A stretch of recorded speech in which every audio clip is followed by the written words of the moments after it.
Peace, peace, peace. This is Instructor Yasir checking in with you. So I'm broadcasting from my hotel room here in San Antonio. Right now, came out, met up with some of my longtime friends and my cousin, and we did some gun training.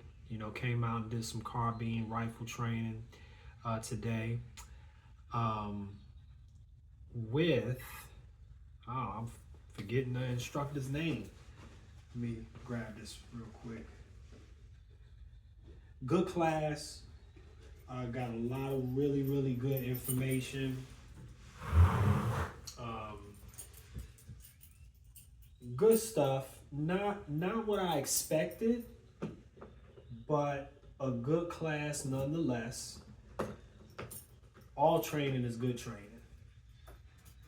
All training is good training. So, um, it doesn't, yeah. I mean, as long as you training, if you practicing, you learn something. It's good training. So, it was definitely good, just not what I expected. Class was more of like a sharpshooter type of class, more military type of thing. So,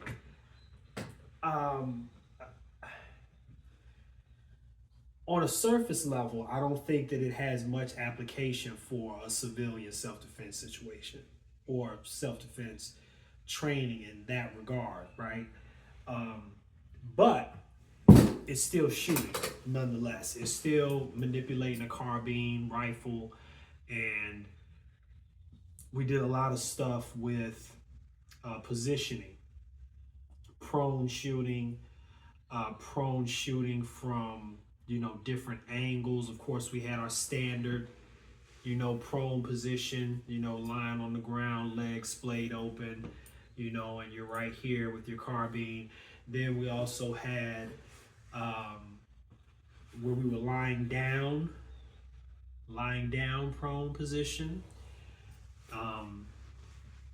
And then a modification of that. We shot, around barriers, which was cool. And I mean, that was really the gist of the class, to be honest. But it was good instruction and it was great practice. And it was really good for me because I learned a while ago that I was left eye dominant, even though I'm right handed. So when I learned that I was left eye dominant, I made a decision that I was going to start running my AR-15 lefty, right? So of course that's a thing out there. I mean, people do this all the time. They have cross-eye dominance. So I decided I was going to do that, but I hadn't uh, I hadn't took the time or made the time to get to the range and actually run my AR lefty. There's a few reasons for that. I mean, the range that I'm a membership, the range that I have a membership with, doesn't allow 5.56. In order for me to run my AR there, I would have to get a converter to make it, for 22 rounds, and I just wasn't, ready to spend that money yet. And some of the outdoor ranges that are, relatively close by me, I just hadn't, been able to get the time to go out there because they're at least an hour away. So I hadn't had the opportunity to run my AR lefty, even though I decided I was going to do that when I learned that I was cross-eye dominant. But what I did instead was I just did a lot of dry fire stuff. So I got used to handling and manipulating the AR as a lefty, dealing with my safety, charging handle, dropping mags, all that kind of stuff.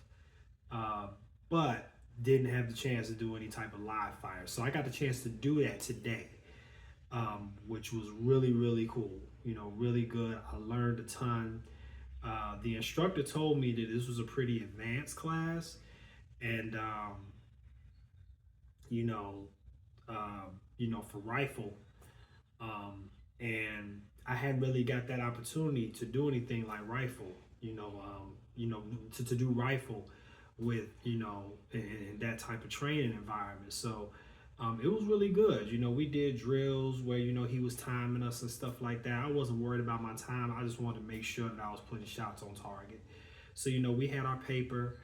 We were going out, 150 yards, 50 yards, 100 yards, 150.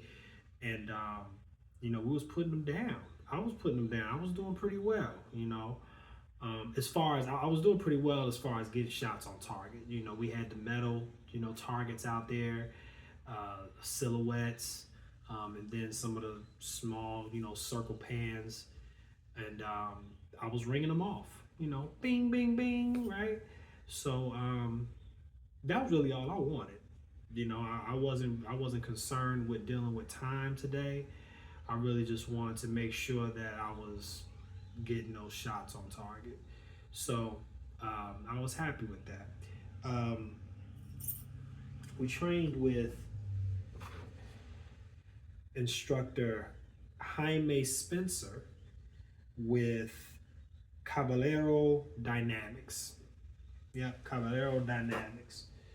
Right? So here you can check them out. So if you're in the San Antonio, Texas area, check him out. Great instructor, um, ex-military. So he's got that stuff. He's got that stuff. So it was good. Now I did want to speak on this because, like I said, I didn't think that much of anything that we went over today was really applicable for civilians in terms of self-defense, because it was really based on like sharpshooter type stuff, being a long distance away and taking somebody out from prone position and all these different things. Again, all valuable skills. I'm not, downing it, in any kind of way. Just, my thing is, knowledge of survival. I'm a self-defense instructor, so I'm always thinking in terms of that. And I teach civilians. I'm giving this to, the average man and woman. This is, what I do is not, for military or police, and anything like that. At least not yet. I don't know if that's something I'm going to get into later on or not. So right now I'm feeding this information to the people. So I'm always thinking in terms of how does this benefit the people? And most people are just not going to find themselves in a situation where they have to shoot, 100+ yards to take out somebody. Because if they're that far away from you, just run. Right? Just run away. You know what I mean? If they that far away from you, you got plenty of time to get out of there. So, in that instance, it's not applicable. Unless we're talking about someone's house being raided and you have some knowledge of this, where you can like see the people starting to bear down on your home, okay, yeah, then you could use that. But generally speaking, it's not something that that civilians are going to encounter in a self-defense situation. Most things are going to be close quarters.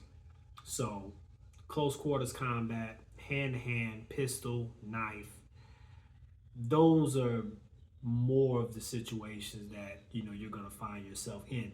And also, of course, number one, being situationally aware, making sure that you're not getting ambushed, because if you get ambushed, you got a whole nother set of problems on your hand where you might not even be able to get to your weapon if you are carrying, right? That's when your hand-to-hand skills come in. So it's a lot, it's a lot involved in that. But what we did today, great stuff. Just, I wouldn't say it's really something that civilians need to be that concerned about in terms of self-defense. But, my motto is any type of training is good training. And like I know, and some of you might say, "Oh no, all training is good," but no, you can still gain something from that, because you can say, "Okay, well, that's not what I want to do," right? Or I experienced that. I don't think that's the best thing for me, or you can compare it to other training that you had. So all training is good training, you know. Um, so great time. I'll be headed back home tomorrow. Looking forward to seeing my family. And you all stay safe out there. And when in doubt, train. Peace.